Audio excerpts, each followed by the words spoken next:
Salam, hər vaxtınız xeyir olsun əziz izləyicilərim. Bu səfərki reseptim həm asan, həm ləzzətli, həm də çox sağlıqlı sosis reseptidir. Bu resepti ən çox analar bəyənəcəklər. Sözü çox uzatmadan keçək reseptin hazırlanmasına. Kökü və çuğunturu buxarda bişirirəm.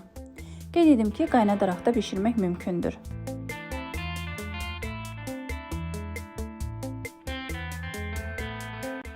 Tərəvəzləri qaynayan qazana su ilə təmas etməməyə diqqət edərək yerləşdirib, üzərini qapaqla bağlayıram. Bişənə qədər bu şəkildə saxlayıram. Bişən tərəvəzləri bir neçə hissəyə ayırıb doğrayıcıya əlavə edirəm. Ardıca xırda doğradığım toyuğun sinətini, 2 ədəd sarımsağı, duz, istiyot, qırmızı şirin toz biber, kimyon və təxminən 1-2 xörək qaşığı duru yağı əlavə edib doğrayıcıdan keçirdirəm. Bütün ərzaqların bu halda olmağı kifayətdir. Qarışımı qənnadı torbasına əlavə edib streçin üzərində sosis formasını verirəm. Daha sonra sosis formasında bükürəm. Bükərkən sıx olmasına diqqət edin ki, sosis formasını tam saxlasın.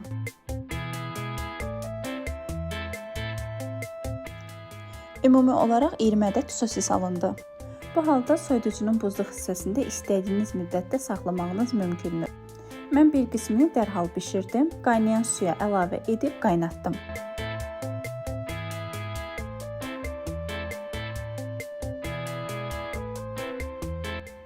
Tam qaynadıqdan sonra üzərindəki streç asanlıqla soyulur.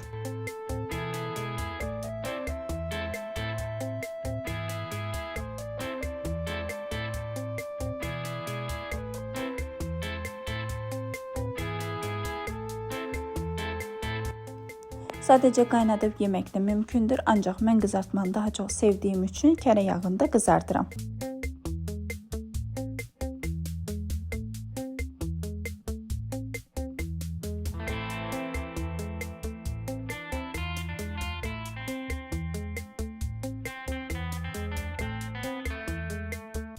Hər tərəfi tam qızardıqdan sonra mayonez və ketçup ilə servis edirəm.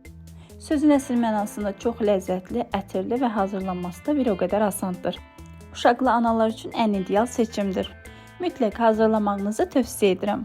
Videomu sona qədər izlədiyiniz üçün təşəkkür edirəm. Video ilə bağlı fikirlərinizi şərhdə mənimlə bölüşməyi unutmayın.